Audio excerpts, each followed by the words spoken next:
Israel and Hamas agreed on Wednesday to the first phase of U.S. President Donald Trump's plan for Gaza, sparking celebrations by Palestinians in the coastal enclave in the early hours of Thursday morning. The agreement, reached through indirect talks in Egypt, comes just a day after the second anniversary of Hamas militants' cross-border attack that triggered Israel's devastating assault on Gaza. Trump said on Truth Social that the sign-off by Hamas and Israel on the first phase of the plan meant that, quote, all of the hostages will be released very soon, and Israel will withdraw their troops to an agreed-upon line. Hamas confirmed it had reached an agreement to end the war, saying the deal includes an Israeli withdrawal from the enclave and a hostage prisoner exchange. Israeli officials believe that of the 48 hostages held by Hamas, 20 are still alive. A Hamas source said the living hostages would be handed over within 72 hours of the Israeli government approving the deal. An Israeli government spokesperson said the hostage release was expected to begin on Saturday.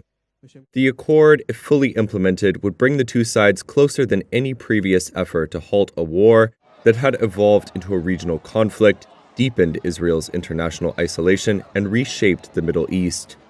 However, as has been the case with previous peace efforts, crucial details are yet to be spelled out, including the timing, a post-war administration for the Gaza Strip, and the fate of the Palestinian militant group Hamas. Two sources familiar with the talks confirmed that sticking points included the mechanism for the Israeli withdrawal, with Hamas seeking a clear timeline linked to the release of hostages and guarantees of a complete pullout by Israeli forces. The next phase of Trump's plan calls for an international body led by Trump, and including former British Prime Minister Tony Blair, to play a role in Gaza's post-war administration. Arab countries which back the plan say it must lead to eventual independence for a Palestinian state, which Israeli Prime Minister Benjamin Netanyahu says will never happen. Hamas has said it would relinquish Gaza governance only to a Palestinian technocrat government supervised by the Palestinian Authority and backed by Arab and Muslim countries. It rejects any role for Blair or foreign rule of Gaza. Hamas has also so far refused to discuss Israel's demand that Hamas give up its arms. A Palestinian source close to the talks said Hamas would reject that demand as long as Israeli troops occupy Palestinian land.